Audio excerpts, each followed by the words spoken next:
सब मिलकर एक बार भारत माँ की जयकार के नारे लगाएंगे। बोल भारत माता की। यू अपना इलाका वाली आवाज को ना भाई डट जा मने मैं लुआऊंगा फिर लाइए जोर। देखो करड़े हो लो के सारे सारे न्यू देखो कुड़ से कोण में कम आई कुड़ से में ठीक आई। बोल भारत माता की। यू कोना थोड़ा दब गया देखियो फिर एक बार दोबारा। बोल भारत माता की। हरियाणा प्रदेश का ये ठीक बीच का इलाका नेशनल हाईवे के ऊपर हमारा पुराना मशहूर गांव मुंडाल की पावन धरा पर आज के इस सैनिक सम्मान समारोह में मंच पर उपस्थित इस कार्यक्रम के आयोजक और मेरे बहुत ही स्नेही बहुत ही प्रिय साथी अजीज भाई जो अपने क्षेत्र से लोकप्रिय जिला पार्षद भी हैं और भिवानी भारतीय जनता पार्टी युवा मोर्चा के माननीय जिला अध्यक्ष भी हैं, ऐसे नौजवान ऊर्जावान साथी भाई राहुल मुंडाल जी हमारे बीच में उपस्थित, जिला परिषद हिसार के चेयरमैन भाई सोनू डाटा जी, हमारे जिला पार्षद बहुत ही मेरे ऊर्जावान साथी भाई बंटी जी, हमारे ऊर्जावान साथी पार्षद हरदीप डुटेजा जी,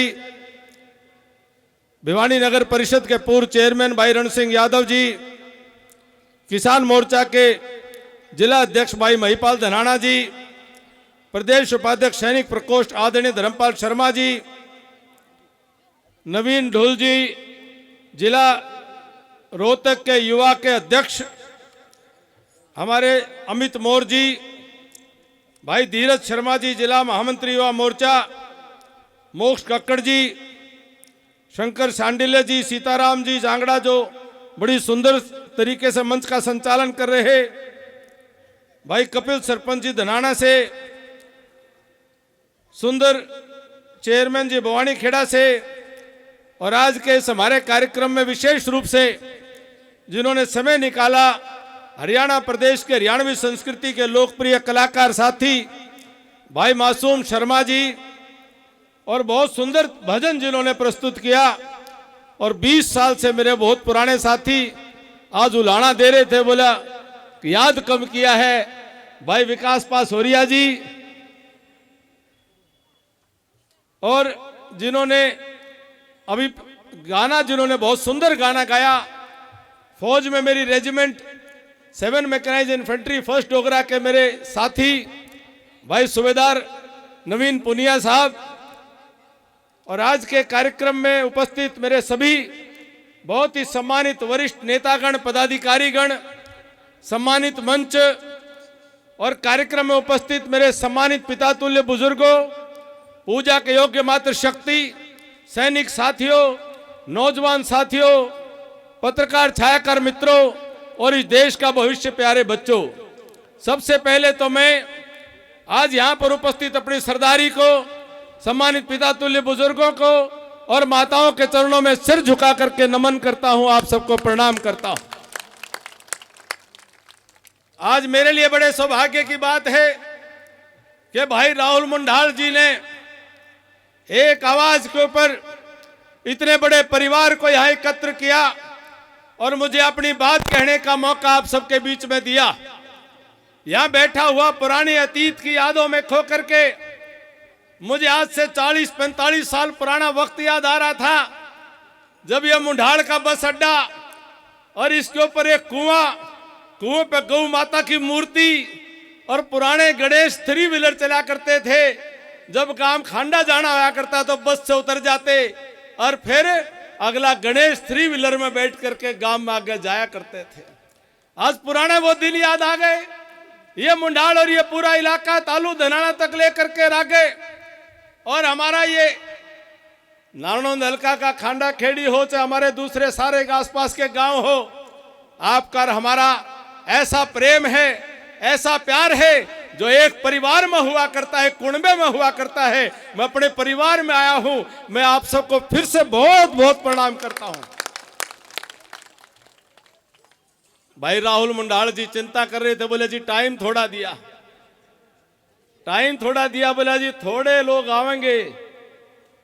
मैं कहा भाई राहुल बात कोई है नहीं है, थोड़े के ज्यादा की नहीं आए, आदमी चाहे दो आवे लेकिन वो प्यार करणीय मानस आवे, प्यार करणीय लोग आवे, उसकी बात और कोई फर्क नहीं। मैं राहुल मुंडाल जी को कहना चाहूंगा भाई चाड़ा पाड़ दिया।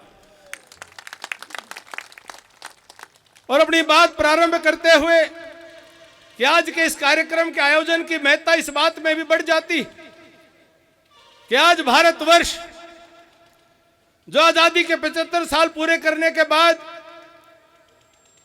आज सन 2047 की तरफ जब आजादी के 100 साल पूरे होंगे, दुनिया का सर्वप्रथम सर्वश्रेष्ठ राष्ट्र बनने की ओर अग्रसर है। एक संकल्प हिंदुस्तान के 140 करोड़ लोगों ने लिया है कि देश के शहीदों ने जो सपने लिए थे, देश के स्वतंत्रता संग्राम लड़ने वालों ने जो सपने लिए थे, देश के वीर सैनिकों ने जिन सपनों को लेकर के स्वयं को वीर गति,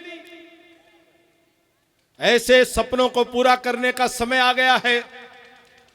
और जब देश की आजादी के 100 साल पूरे हों तो भारत में कोई गरीब ना रहे, भारत में कोई पिछड़ा ना रहे, भारत में कोई कमजोर ना रहे, भारत में किसी प्रकार की कोई कमी ना रहे, कोई दलित शोषित और वंचित और पीड़ित वर्ग वह भारत के अंदर ना रहे। अंत्योदय का संकल्प पूरा करके जब भारत की आजादी के 100 साल पूरे हों, हम रहें या ना रहें, लेकिन ये जब बच्चे कर्णधार देश के दुनिया के बने तो हिंदुस्तान दुनिया का नंबर 1 का राष्ट्र होना चाहिए। स्वामी विवेकानंद ने 1893 में शिकागो में अमेरिका की धरती पर कहा था, आज से 130 साल पहले कहा था, 130 साल पहले स्वामी विवेकानंद ने अमेरिका में जाकर के कहा था, ए दुनिया के लोगों, ये भारत पूरी दुनिया के लिए वसुधैव कुटुंबकम का संदेश देता है। सारी दुनिया हमारा परिवार है, हम उसका संदेश देते हैं। हम पूरी दुनिया को अपना घर परिवार मानते हैं, कोई ऊंच नहीं, कोई नीच नहीं, कोई छोटा नहीं, कोई बड़ा नहीं, कोई अपना नहीं, कोई पराया नहीं, सब हमारे अपने हैं। हम ये संदेश दे रहे हैं, ए दुनिया वालों, अमन शांति चैन और भाईचारे के साथ रहना है तो भारतीय संस्कृति को अपना लेना। और उन्होंने कहा था कि मैं देख रहा हूं 21वीं शताब्दी के अंदर भारत माता उदय होगी। 21वीं शताब्दी में भारत माता का सूर्य पूरे विश्व के अंदर चमकेगा और भारत पूरी दुनिया को दिशा देने का काम करेगा, पूरी दुनिया को मार्ग दिखाने का काम करेगा। और आज 2014 से देश के अंदर जो बदलाव आया, एक गरीब मां की कोख से पैदा हुआ, एक पिछड़े परिवार में पैदा हुआ, एक गांव में खेत खलिहान के अंदर पैदा हुआ, एक महान व्यक्ति जब देश की जनता ने अपने प्यार प्रेम समर्थन सहयोग और आशीर्वाद से भारत का प्रधानमंत्री बनाया, उसके बाद से 9.5 साल हो गए, भारत ने पीछे मुड़ करके नहीं देखा, भारत आगे बढ़ता चला गया। सारी दुनिया दांतों तले उंगली दबा रही है कि भारत को क्या हो गया है। भारत दुनिया के हर पक्ष में, हर आयाम में, हर चीज में आज आगे बढ़ रहा है। आज वो भारत नहीं रहा। 2014 से पहले जब पाकिस्तान की सीमा पार से, पाकिस्तान से आतंकवादी आकर के और भारत के सैनिकों के सर काट दिया करते थे और भारत के प्रधानमंत्री हाथ जोड़ के कहते थे, मैंने अमेरिका से बात करूंगा, मैं पाकिस्तान से बात करूंगा। भूल नहीं सकते हम सैनिक साथी शहीद लांस राय खेमराज का मथुरा के ब्रज की धरती पर उसके घर आंगन में उसकी मां के सामने सिर कटा शरीर आता था और देश के प्रधानमंत्री का खून नहीं खौलता था। मुंबई के अंदर एक अजमल कसाब अदना सा लड़का सारी मुंबई में तहस नहस मचा देता था, सैकड़ों लोगों को गोली से मौत के घाट उतार दिया। लेकिन भारत का प्रधानमंत्री मोनी बाबा और गुड़िया वो कहते थे अभी हम बात करेंगे। अजमल कसाब को बिरयानी खिलाते रहे। हमारा कैप्टन सौरभ कालिया के शरीर के ऊपर 200 से ज्यादा घाव पाकिस्तान के लोगों ने दे दिए, तब भी उनका खून नहीं खोला था। लेकिन 2014 में देश की जनता ने एक ऐसे शेर को देश का प्रधानमंत्री बनाया कि पाकिस्तान की तरफ से अगर एक भी कोई छोटा सा हमला हिंदुस्तान के अंदर हुआ तो पाकिस्तान की सीमा में घुस करके उनको मारने का काम मोदी जी ने किया। यह नया भारत है। अपने देश में घुसने की कोई हिम्मत नहीं करता और कोई आंख उठा करके देखे तो सीमा पार करके घुस करके मारने वाला भारत है। अजमल कसाब को बिरयानी खिलाने का काम नहीं, अजमल कसाब की जहां जगह होनी चाहिए थी उस जगह पहुंचाने का काम और जो कानून के तरीके से करने का काम किया। आज पाकिस्तान तो छोड़ो, अफगानिस्तान में काबुल कंधार में भी कोई भारत की तरफ गलत निगाह से नहीं देख सकता। उनकी पिंडी कांपती है क्योंकि दिल्ली के अंदर शेर बैठा है। यह अंतर आया है और इस अंतर का परिणाम है कि देश के सैनिक आज हौसले के साथ, हिम्मत के साथ, पूरी तैयारी के साथ, मुस्तैदी के साथ देश की रक्षा करने के लिए तैयार और तत्पर रहते हैं। उसी तैयारी का कारण है कि दुनिया के अंदर चाहे रूस और यूक्रेन के अंदर लड़ाई हो गई, हजारों नौजवान भारत के छात्र रूस और यूक्रेन के अंदर फंसे हुए थे। नरेंद्र मोदी जी ने रूस के राष्ट्रपति पुतिन से बात करी, नरेंद्र मोदी जी ने यूक्रेन के राष्ट्रपति जेलेंस्की से बात करी और दोनों को कहा लड़ाई रोक दो, एक दिन के लिए रोक दो। जब तक एक भी भारतीय इस यूक्रेन के अंदर है तब तक इस लड़ाई को रोक देना और जो भारत के लोग जो वहां से चलेंगे सड़क खाली कर देना। जिस गाड़ी के ऊपर तिरंगा झंडा हो उसके ऊपर कोई गोली नहीं चल जानी चाहिए। ये भारत के प्रधानमंत्री का इकबाल कि जब यूक्रेन और रूस की लड़ाई रोक करके जब गाड़ियों का काफिला रेल भी वहां से निकल रही थी, रेलों के ऊपर भी तिरंगा झंडा था, पाकिस्तान के बच्चे भी तिरंगा झंडा लेकर के जान बचा करके भाग रहे थे। यह आपके शेर नरेंद्र मोदी जी का भारत है कि आज इजराइल और फलस्तीन की लड़ाई है तो अमेरिका भी प्रधानमंत्री मोदी जी को कहता है आप बात करके देखो।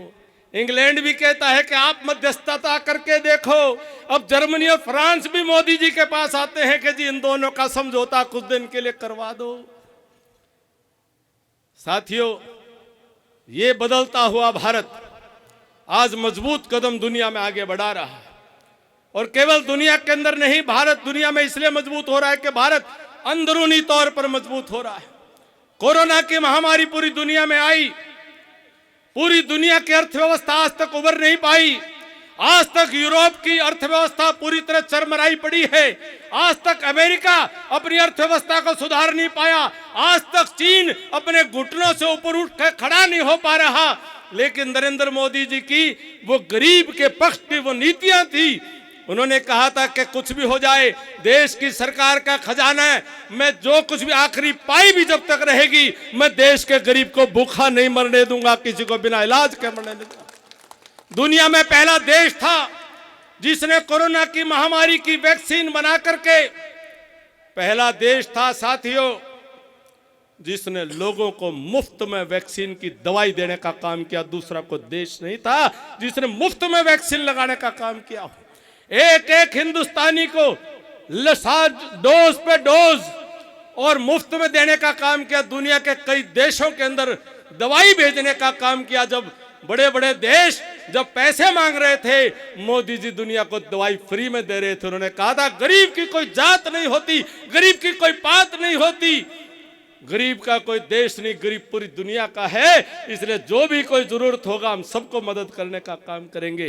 ये देश का मान सम्मान मोदी जी ने बढ़ाने का काम किया। और आज की तारीख तक हिंदुस्तान के 80 करोड़ लोग जिनकी कोरोना की महामारी के कारण नौकरियां चली गई, रोजगार चला गया, उनके काम धंधे छिन गए, उनके ऊपर बोझ पड़ गया, आर्थिक बोझ पड़ गया कि वो कम से कम भूखे ना रह जाएं, हर आदमी के लिए 5 किलो अनाज, 80 करोड़ लोगों के लिए 5 किलो अनाज मोदी जी फ्री दे रहे हैं, सरकार फ्री दे रही है। और यही नहीं, मेरे बुजुर्गों को याद होगा, नौजवान साथियों को याद होगा कि आज से 4-5 साल पहले हमारे गांव में, हमारे शहरों में कोई गरीब परिवार में कोई बीमार हो जाता था और हम उसका इलाज कराने डॉक्टर पे ले जाते थे और डॉक्टर कह देता भी बीमारी ज्यादा है, इलाज में 4 लाख रुपए लगेंगे, 5 लाख रुपए लगेंगे। वो अपने बाबू की तरफ देखता, बाबू बेटे की तरफ देखता, बाबू कहता बेटा जमीन मत बेचना, जायदाद मत बेचना, जेवरात मत बेचना, कर्जा मत उठाना, मेरी जितनी सांस होंगी मैं सांस ले लूंगा, बेटा तुम अपने आप को मत डुबाना। कया करते कि नहीं कया करते? यह बात होया करती कि नहीं होया करती? माताएं बहनों का इलाज इसलिए नहीं होता था कि भाई इतना खर्चा कौन ही उठे, अब जितने दिन की है जितने दिन की नु क्या करते। लेकिन मोदी जी गरीब मां की कोख से पैदा हुए थे, उन्होंने गरीबी को देखा था, उन्होंने आम इंसान के जीवन की तकलीफों को समझा था, उन्होंने कमजोर आदमी के कष्ट को झेला था। मोदी जी ने फैसला किया कि हिंदुस्तान के अंदर किसी भी परिवार में कोई भी गरीब आदमी के घर में कोई बीमार हो जाए तो बीमारी के इलाज की कमी में मरने नहीं देंगे। उन्होंने फैसला किया कि हर इंसान का 5 लाख रुपए तक का सालाना इलाज वो सरकार की तरफ से दिया जाएगा। आयुष्मान भारत कार्ड, अरे आजाद हुए देश को 70 साल हो चुके थे, और भी प्रधानमंत्री और भी बहुत नेता सरकारों में आए थे, लेकिन कभी गरीब ने इतनी तकलीफ, गरीब की तकलीफ को किसी ने इतने नजदीक से नहीं समझा, उसका निदान नहीं किया, उसका समाधान नहीं किया। मोदी जी की मां 100 साल की होकर के स्वर्ग में गई, 2 कमरे के फ्लैट में आखिरी समय तक रही। ऐसा दुनिया का महान नेता, महापुरुष को जन्म देने वाली मां जब बचपन में मोदी जी को रोटी खिलाती थी, चूल्हे के ऊपर रोटी पोया करती थी, तो मोदी जी ने अपनी मां की आंखों में चूल्हे की धुएं से वो आंसू देखे थे। वो नहीं भूले थे कि वो चिमनी में फूंकनी में फूंक मार करके जब चूल्हे के अंदर जो धुआं उठता था, जो आपने और हमने देखा है, देखा तो बहुत लोगों ने होगा, लेकिन इलाज सबने नहीं किया था। देखा तो और लोगों ने भी था, सहा भी था, लेकिन किसी को समाधान ध्यान में नहीं आया। मोदी जी प्रधानमंत्री बनने के बाद उस गरीब मां के उस तकलीफ को नहीं भूले। उन्होंने फैसला किया कि हिंदुस्तान के 140 करोड़ लोगों में कोई घर ऐसा नहीं होना चाहिए जिस घर के अंदर गैस का कनेक्शन ना हो, गैस का चूल्हा ना हो, जिसको पूरे भारत में हर घर के अंदर उज्ज्वला योजना के माध्यम से हर माता की आंख से आंसू पहुंचने का काम मोदी जी ने किया। ऐसे महान नेता का मैं गुणगान कैसे न करूं। आप और हमारे गांव में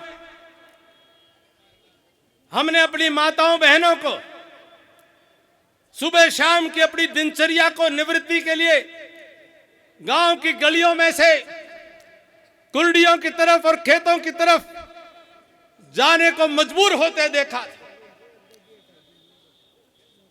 लेकिन इलाज किसी ने नहीं करा। मोदी जी ने कहा कि ये माता बहनों की, गृहिणियों की जलालत को मैं और नहीं रहने दूंगा। हर घर में शौचालय बनाने का सपना मोदी जी ने लिया और आज हिंदुस्तान का कोई घर नहीं जिसके अंदर शौचालय का निर्माण नहीं करा दिया। ये कौन सोच सकता था? लोग कहते, संसद में विपक्षी कहते थे कि प्रधानमंत्री जी का काम शौचालय बनवाना थोड़ी है, प्रधानमंत्री जी का काम चूल्हे की चिंता करना थोड़ी है। विपक्षी ये बातें करा करते थे कि नहीं करा करते थे? लेकिन मोदी जी देश के आम आदमी की पीड़ा को जानने वाला वो आदमी है और उन्होंने उसको समाधान करके दिखाया।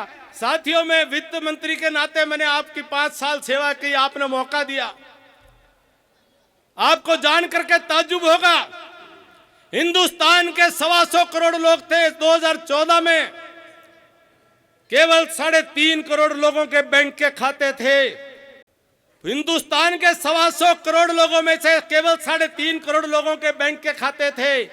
कुछ सरकारी पेंशन आती थी तो नकद आया करती थी, कुछ सरकारी कोई और ग्रांट मिलती थी नकद मिला करती थी, सब्सिडी मिलती थी नकद मिला करती थी। और जब नकद मिलती है तो बीच में दलाल होते हैं, बीच में बिचौलिए होते हैं, बीच में डंडी मारने वाले होते हैं, बीच में चोरी करने वाले होते हैं, बीच में जेब काटने वाले होते हैं। इसलिए राजीव गांधी ने कहा था, स्वर्गीय राजीव गांधी ने, कि दिल्ली से रुपया भेजता हूं 100, लेकिन आदमी के पास पहुंचता है रुपया 15। ये 85 खाने वाले लोग वो थे जो नकद का काम करा करते थे।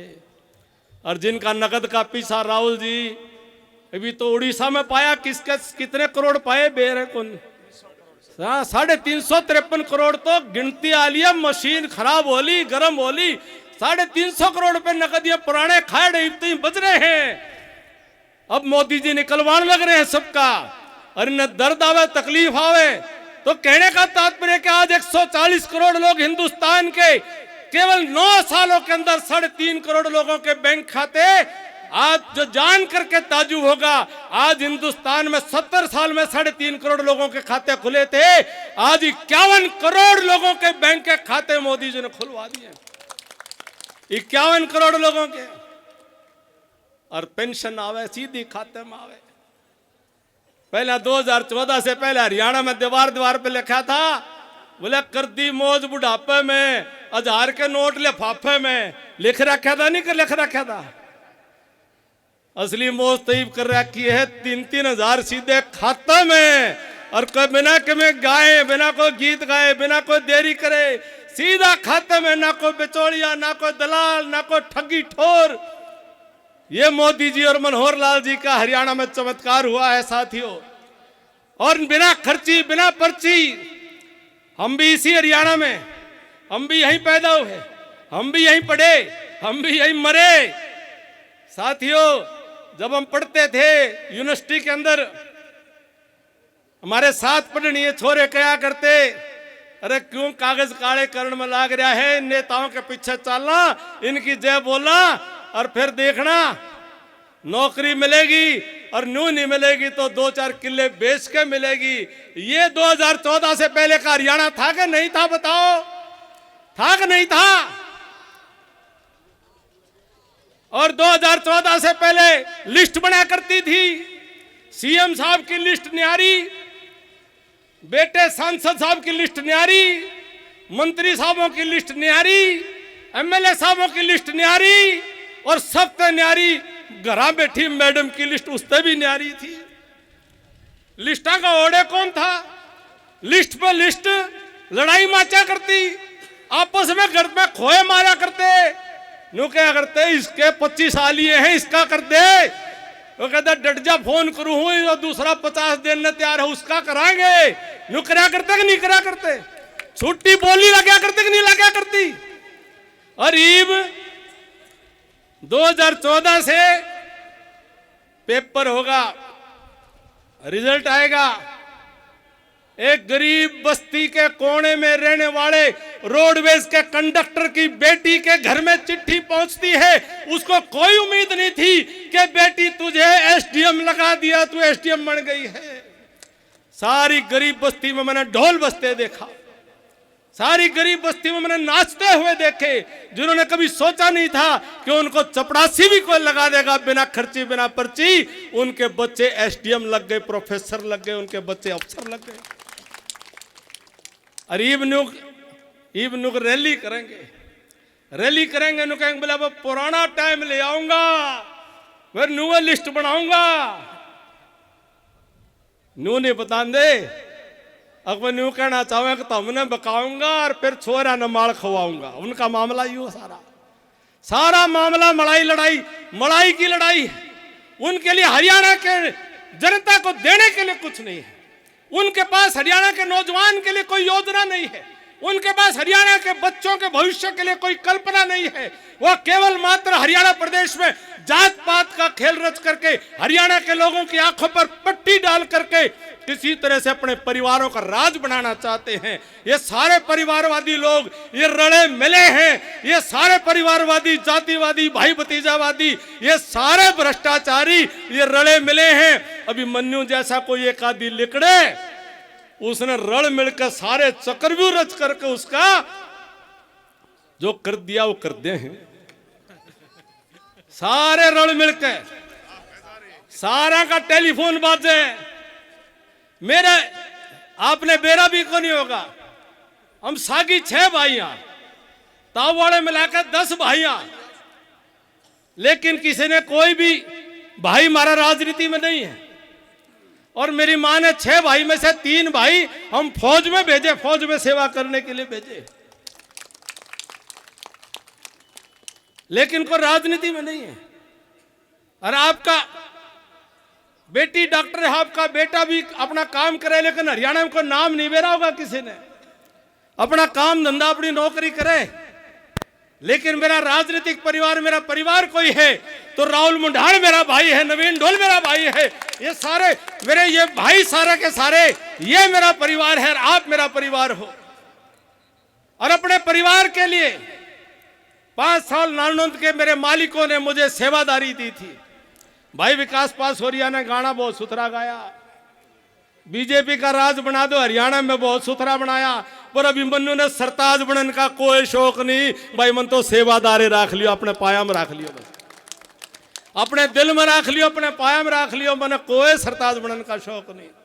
हाँ, सेवा करने का जितना मौका दोगे तो इतनी गारंटी दो हूं, मैंने जिंदगी में कभी भी न पर्ची पर न खर्ची पर नौकरी की बाट देखी और न पर्ची खर्ची पर मैं वोटा की बाट देखूं। मैं काम के बल पर आपके बीच में आना चाहता हूं कि काम कर रखा हो और काम का ट्रेलर ठीक लग गए, काम का जो ट्रेलर 5 साल में दिखा वो ठीक लग गए, फिर पूरी पिक्चर वाला काम कर दियो।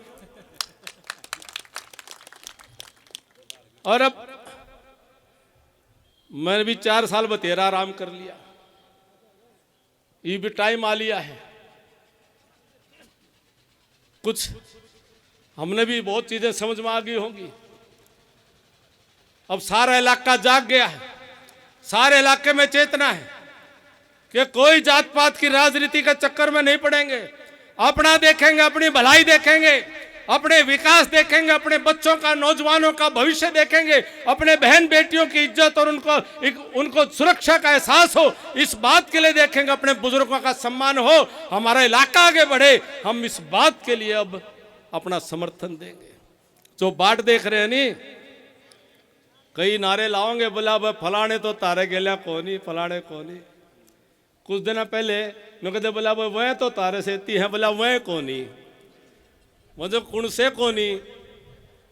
तो कुछ दिन पहले मैं बैठा था, गांव का नाम नहीं लूंगा, अपना गुआंड में है गांव। 3 तारीख का रिजल्ट आ लिया था, दिसंबर वाला। 3 दिसंबर का रिजल्ट आया, रोटी खावा थे, ब्याह में बैठे थे। बोले भाई तो मानो को नहीं, तो आओ तो गए, तो हम तीसरी बार फिर आओगे भाई। बोले मोदी जी तो पक्के आएंगे, मानो तो हरियाणा में भी नहीं। और ताऊ था थोड़ा सा किसी बात और डाल का था, न बोला मन बुंडा कर खाओगे, आओ तो गए था। मैं पाँव पकड़ लिए, सोनू पाँव पकड़ लिया मैंने, संदीप तेरे ध्यान है भाई, माँ पाँव पकड़ लिए, माँ ताऊ बुंडा होगा क्यों, आओ सुथरा होगा, अपने बालका के सर पर हाथ धर और आगे पाछे बतेरा पढ़ लिया, और आगे बतेरे गीत गा लिए। अपने बेटे ने भी लाड करो, अपने बेटे ने भी प्यार करो। ये कदे को राजस्थान के ओढ़े के आजे हैं, ये चाबी चाबी भारत इलाका पे सुहागा फेर दिया। कहना काम नहीं, कुछ नहीं, कोई मुआवजा नहीं, कोई तरह की बात से सारी बात ना को टाइम आओगा सारी कह दूंगा। आपका भाई कमजोर नहीं है, आपका भाई कमजोर नहीं, आपका बेटा कमजोर नहीं है। मैं सैनिक हूं, लेकिन सैनिक सीमा के ऊपर दुश्मन पर उसी बंदूक से गोली चला सकता है जो बंदूक उसका देश देगा, और उतना ही गोला बारूद चला सकता है जितना गोला बारूद उतना आपको देश देगा। इसलिए सैनिक होकर के राजनीति में उतना ही गरज सकता हूं जितनी ताकत आप दोगे। आप ताकत दोगे, उस ताकत में डंडी नहीं पौना नहीं ओढ़ दूंगा, उसने सवाया करके गरज देंगे, उसको सवाया करके इस्तेमाल करेंगे। कैप्टन अभिमन्यु जिंदाबाद। और कोई अपनी तरफ से कोई लोभ लालच नहीं, परमात्मा की कृपा से इतना ही निवेदन करता हुआ सारे एक हो जाओ, सारा हरियाणा एक हो जाओ, और सबका ये 2024 आ रहा है। पूरे दुनिया के अंदर भारत की तरफ आज निगाहें हैं कि मोदी जी के नेतृत्व में फिर से देश में सरकार तो बनेगी, लेकिन पहले से बड़े बहुमत के साथ बने कि नहीं बने, इस बात का सवाल होगा। उसमें भी मुझे कोई संदेह नहीं, बहुमत पहले से भी ज्यादा आ जाएगा। लेकिन आज बीबीसी लंदन चर्चा इस बात की करता है कि राजीव गांधी के सरकार बनी थी जब 405 एमपी के साथ बनी थी। मैंने न्यू बता दो हाथ जोड़ के, राजीव गांधी स्वर्ग में है, मैं बुराई नहीं करूंगा, लेकिन राजीव गांधी ने देश में ज्यादा काम करा था कि मोदी जी ने देश में ज्यादा काम करा? मैंने बता दो आप। मोदी जी ने कराया तो दोनों हाथ उठाकर बता दो। मोदी जी ने कराया, दोनों हाथ उठाकर समर्थन कर दो। मोदी जी ने देश के गरीब के लिए काम किया है, देश के पिछड़े कमजोर किसान मजदूर के लिए जो काम किया है वो किसी ने नहीं किया। इसलिए मोदी जी के नंबर राजीव गांधी जी से ज्यादा आने चाहिए कि नहीं आने चाहिए? तो 405 का आंकड़ा 425 पार जाना चाहिए कि नहीं जाना चाहिए?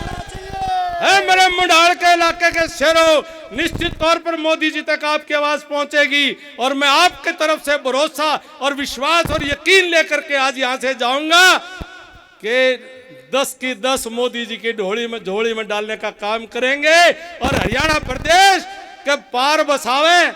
तो पिछली बार भी हमने 13 बना दिए थे, अब की बार भी 13 कुकर बना दिए थे। जनरल वीके सिंह साहब बापोड़ा के हम गाजियाबाद तक बना दिए थे। महंत जी जो हैं वो अलवर बना दिए थे। स्वामी सुवेदानंद जी वो सीकर से बना दिए थे। 13 तो माज भी बना दिया। हाँ, और मौका मिलेगा तो और खींच देंगे मीटर। ये हरियाणा जब दिशा देता है तो बहुत जबरदस्त दिशा देता है। तो मैं इतना निवेदन करता हुआ, मेरे इलाके की सरदारी, मेरे